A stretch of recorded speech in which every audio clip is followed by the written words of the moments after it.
8 April 1857 کو منگل پانڈے کی پھانسی کے بعد بغاوت شروع ہو گئی۔ پانڈے 34 بنگال انفینٹری ریجمنٹ کا سپاہی تھا۔ یونٹ نے 1856 میں چربی والی گولیوں کے استعمال سے انکار کیا تھا۔ اس زمانے میں توڑے دار بندوقیں ہوتی تھیں۔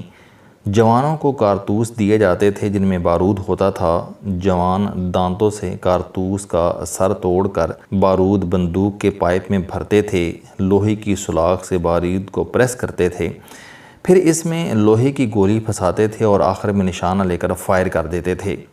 بارود پھٹتا تھا اور اس کے پریشر سے لوہے کی گولی نکل کر ہدف کو اڑا دیتی تھی۔ یہ بندوقیں اور ان کے کارتوس بحری جہازوں پر برطانیہ سے آتے تھے۔ کارتوسوں کو عموماً 6 ماہ سمندری جہازوں میں رہنا پڑتا تھا جس سے بارود گیلا ہو جاتا تھا۔ چنانچہ کارتوس میکنگ کمپنیاں ان پر پلاسٹک کی جھلی چڑھا دیتی تھیں۔ یہ نئی ٹیکنالوجی تھی اور ہندوستانی ہزاروں سال سے نئی ٹیکنالوجیز کے خلاف تھے، لہٰذا کارتوس جب 34 بنگال ریجمنٹ تک پہنچے تو کسی نے مسلمان سپاہیوں میں یہ بات پھیلا دی کہ اس پر سور کی چربی چڑھی ہے، جبکہ ہندو سپاہیوں کو بتایا گیا کہ آپ جس چیز کو دانتوں سے کھینچ کر نکالتے ہیں وہ گاؤ ماتا کی چربی ہے۔ اس افواہ کا یہ نتیجہ نکلا کہ مسلمان اور ہندو دونوں سپاہیوں نے کارتوس استعمال کرنے سے انکار کر دیا۔ انگریز عموماً ایسے معاملات خوش اسلوب سے سنبھال لیتے تھے، لیکن اس زمانے میں ایک خرد دماغ جنرل کلکتہ آ گیا تھا۔ اس نے باغی سپاہیوں کے کورٹ مارشل کا حکم دے دیا۔ اس کے نتیجے میں گورے اور مقامی سپاہیوں کے درمیان تصادم ہو گیا جس میں گورے افسر مارے گئے اور یوں بغاوت پھیل گئی۔ بغاوت کا آغاز کیونکہ منگل پانڈے نے کیا تھا، لہٰذا گوروں نے اسے گرفتار کر کے 8 اپریل 1857 کو پھانسی دے دی۔ یہ خبر باہر نکلی تو بغاوت میں شدت آ گئی اور سپاہیوں نے گوروں کے اسلحہ ڈپو لوٹ کر انہیں قتل کرنا شروع کر دیا۔ سپاہی گوروں کو مارتے دھاڑتے ہوئے دلی پہنچ گئے۔ اس وقت بہادر شاہ ظفر تخت نشین تھا۔ اس کی عمر اس وقت 82 سال تھی اور وہ ضعیف بھی تھا، بیمار بھی، اور اسے تلوار کو ہاتھ لگائے ہوئے بھی 30 سال گزر چکے تھے۔ وہ گھوڑے یا ہاتھی پر بیٹھنے کے قابل بھی نہیں تھا۔ بہادر شاہ ظفر کی کل سلطنت دلی تک محدود تھی۔ وہ اس سلطنت کے اخراجات بھی بیش قیمتی زیورات، جوہرات اور سونے چاندی کے برتن بیچ کر پورے کرتا تھا، لیکن اس کے باوجود وہ بغاوت کو حقیقی آزادی سمجھ رہا تھا۔ چنانچہ جب باغی سپاہی دربار میں پہنچے تو بادشاہ جنگ کے لیے تیار ہو گیا۔ اس فیصلے کے بعد ایک نیا بحران پیدا ہو گیا۔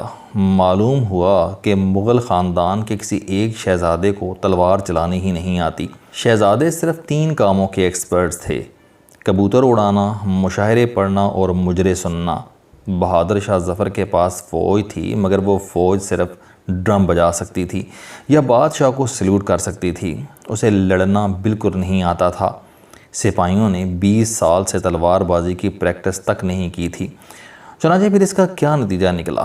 بادشاہ کو سپورٹ دے کر ہاتھی پر بٹھایا گیا، لیکن وہ لال قلعہ کی ڈیوڑی میں ہی ہاتھی کی پیٹھ پر ڈھیر ہو گیا۔ شہزادے گھوڑوں پر سوار تھے، انہوں نے جرنیلوں کے لباس بھی پہن رکھے تھے اور ان کے ہاتھوں میں امیر تیمور اور ظہیر الدین بابر کی تلواریں بھی تھیں، لیکن وہ گوروں کی فوج کے پہلے حملے کا سامنا ہی نہ کر سکے۔ باغی سپاہی لڑتے رہے، وہ حقیقی آزادی کے لیے مرتے بھی رہے، مگر مغل شہزادے پسپا ہوتے رہے۔ نتیجتاً 1000 لوگ مارے گئے، مغل سلطنت بھی ختم ہو گئی اور ہندوستان بھی پکے ہوئے پھل کی طرح انگریز کی جھولی میں گر گیا۔ اب یہاں پر سوال پیدا ہوتا ہے کہ تیمور کی نسل 1857 میں لڑنے کے قابل کیوں نہیں رہی تھی؟ اس کی وجہ بہت دلچسپ تھی۔ انگریز 1608 میں انڈیا آئے تھے۔ یہ سورت شہر کے ذریعے ہندوستان میں داخل ہوئے، تجارتی کوٹھیاں بنائیں اور آہستہ آہستہ پورا بنگال نگل گئے۔ انگریز نے اپنی پرائیویٹ آرمی بھی بنا لی تھی اور یہ انڈیا کی پہلی آرگنائزڈ آرمی تھی۔ بہادر شاہ ظفر 1837 میں بادشاہ بنا تو ایسٹ انڈیا کمپنی نے اسے پیشکش کی کہ ہم آپ کے خادم یہاں موجود ہیں، ہم آپ کی حفاظت کریں گے، آپ کو اپنی فوج پالنے کی کوئی ضرورت نہیں۔ بہادر شاہ ظفر کو یہ آفر اچھی لگی۔ مغل بادشاہ فوجی بغاوتوں سے بھی تنگ تھے اور فوج کے اخراجات بھی زیادہ تھے، چنانچہ بادشاہ نے وہ آفر قبول کر لی، جس کے بعد کمپنی نے اس بندوبست کی ایک شرط رکھ دی۔ انگریز کا کہنا تھا کہ بادشاہ شاہی خاندان پر عسکری تربیت یعنی ملٹری ٹریننگ پر پابندی لگا دیں۔ بادشاہ نے وجہ پوچھی تو انہیں بتایا گیا کہ مغل سلطنت میں ہمیشہ اندر سے بغاوت ہوتی ہے۔ اگر شہزادے ملٹری ٹریننگ لیں گے تو ان میں سے کوئی نہ کوئی کسی وقت بغاوت کر دے گا اور اس کے نتیجے میں آپ کا تخت چلا جائے گا۔ دوسرا، ہمیں مغل بادشاہ کو بچانے کے لیے مغل شہزادوں سے لڑنا پڑے گا اور یہ تیموری خاندان کی تذلیل ہے۔ بادشاہ کو یہ بات بھی لاجیکل لگی اور یوں شہزادوں پر ملٹری ٹریننگ بین کر دی گئی، جس کے بعد شہزادوں کے پاس کبوتر بازی، مجروں اور مشاہروں کی صنعت بچ گئی اور وہ اس میں جت گئے۔ دوسری طرف کمپنی کی پرائیویٹ آرمی کے سائز، ٹیکنالوجی اور ٹریننگ میں اضافہ ہوتا چلا گیا، یہاں تک کہ 1857 آ گیا اور بادشاہ سے لے کر ولی عہد تک کسی کو تلوار بازی اور گھڑ سواری نہیں آتی تھی، اور یوں دنیا کی سب سے بڑی سلطنت دنوں میں ڈھیر ہو گئی۔ اب یہاں ایک اور سوال بھی پیدا ہوتا ہے کہ بہادر شاہ ظفر نے اتنی بڑی غلطی کیوں کی تھی؟ ہم اسے ماڈرن دور میں ویژن کی کمی کہہ سکتے ہیں۔ ویژن کا تقاضا تھا کہ بادشاہ انگریز کی بڑھتی ہوئی عسکری طاقت کو ذہن میں رکھ کر مغل فوج پر سرمایہ کاری کرتا، چھاؤنیوں کی تعداد میں اضافہ کرتا، فوج کی تعداد بڑھاتا اور شہزادوں کی پرورش محلات کے بجائے چھاؤنیوں میں کرتا۔ وہ بے شک دن کے ایک حصے میں ابراہیم ذوق اور اسد اللہ غالب کی لڑائی کو انجوائے کرتا، مگر اس کے ساتھ ساتھ تلوار بازی اور گھڑ سواری کی مشق بھی کرتا رہتا۔ یورپ میں رائفل تلوار کی جگہ لے چکی تھی۔ بادشاہ دلی میں رائفلوں کے کارخانے لگواتا، جدید بارود خانے بنواتا اور فوج کو نشانے بازی کی ٹریننگ دلاتا۔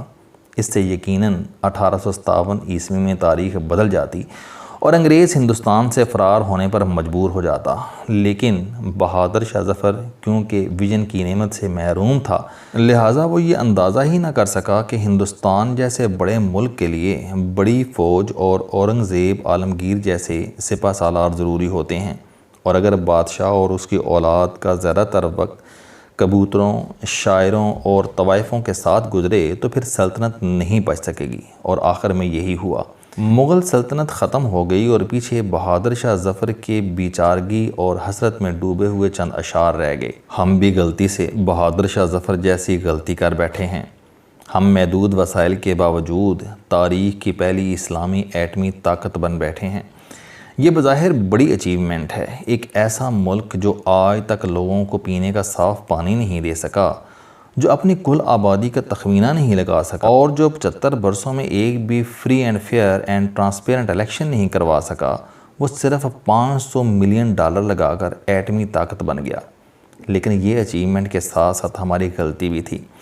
ہم ایٹمی طاقت بنتے بنتے یہ بھول گئے تھے کہ ایٹم بم بنانا اتنا مشکل نہیں جتنا اسے سنبھالنا اور بچانا مشکل ہوتا ہے، اور بچانے اور سنبھالنے کے لیے مالیاتی وسائل چاہئیں۔ چین کی ایٹمی طاقت کو کوئی خطرہ نہیں، کیونکہ $34 ٹریلین کی اکانومی اس کے پیچھے کھڑی ہے۔ امریکہ، روس، برطانیہ، فرانس، اسرائیل اور بھارت کو بھی کوئی خطرہ نہیں، کیونکہ اس کے پیچھے بھی کھربوں ڈالرز کی اکانومیز موجود ہیں، جبکہ ہماری صورتحال یہ ہے کہ ہماری ایکسپورٹس $30 بلین ہیں۔ ہم $27 بلین فارن ریمیٹنس سے حاصل کر لیتے ہیں اور ہماری ایکسپورٹس $80 بلین ہیں۔ ہمارے سرکاری اخراجات بھی ہماری اوقات سے زیادہ ہیں، اور ہم نے چوٹ کے اوپر ایک اور چوٹ قرضوں کی شکل میں بھی مار لی۔ ہم $130 بلین کے مقروض ہیں، اور ان قرضوں کا سود اور قسطیں ہماری کمائی کا 85% ہو چکی ہیں۔ یہ معاملہ صرف یہاں تک نہیں رکا، ہم پیٹرول، گیس اور بجلی کے معاملے میں بھی دوسروں کے محتاج ہیں، اور ہم نے اس بجلی، گیس اور پیٹرول کا سوئچ بھی دوسروں کے ہاتھ میں دے دیا ہے، اور یہ سارے بوجھ مل کر ہماری گردن توڑ رہے ہیں۔ ہمیں چاہیے تھا کہ ہم اس نازک صورتحال کو سمجھ جاتے، لیکن آپ ہمارا کمال دیکھیے کہ ہم نے اس کے ساتھ ساتھ 22 کروڑ پاگل لوگ بھی اکٹھے کر لیے ہیں، اور یہ روز دھرنے دے کر پیٹرول، گیس اور بجلی کا سوئچ بند کرانا چاہتے ہیں۔ یہ ان لوگوں کو دلی میں لانا چاہتے ہیں جو کسی مصلحت یا خوف کی وجہ سے کلکتہ میں بیٹھے ہیں، اور یہ سارا کام کون کر رہے ہیں؟ وہ کر رہے ہیں جو مغل شہزادوں کی طرح گھوڑے پر بیٹھ سکتے ہیں اور نہ ہی تلوار اٹھا سکتے ہیں۔ اور اب آخری سوال یہ ہے کہ اس کا نتیجہ کیا نکلے گا؟ اس کا نتیجہ وہی نکلے گا جو بہادر شاہ ظفر کا نکلا تھا۔ لال قلعے یعنی ایٹم بم پر قبضہ ہو جائے گا، 10-15-20 لاکھ لوگ مارے جائیں گے، اور آخر میں حقیقی آزادی کا کتبہ بچ جائے گا۔ اور اس کتبے کے ساتھ ایک شخص اپنا سر ٹکا کر بیٹھا ہوگا، اور وہ شخص کون ہوگا؟ وہ یقیناً بہادر شاہ ظفر ہوگا۔ السلام علیکم، آپ سٹوڈنٹ ہیں، کوئی جاب کرتے ہیں، کاروبار کرتے ہیں، یا پھر آپ گھریلو زندگی گزار رہے ہیں۔ اگر آپ اپنی زندگی کو بدلنا چاہتے ہیں تو اس چینل علم دوستی پر آپ زندگی میں کامیابی کے لیے جاوید چوہری صاحب کے موٹیویشنل، سوشل، سیلف ڈسکوری سے ریلیٹڈ اور صحت سے متعلق بے شمار کالم سن سکتے ہیں۔ میرا دعویٰ ہے کہ یہ چینل آپ کی زندگی بدل دے گا۔ اس چینل کا مقصد اچھی باتیں معاشرے میں پھیلانا ہے، اور اچھی بات کو دوسروں تک پہنچانا صدقہ جاریہ ہے۔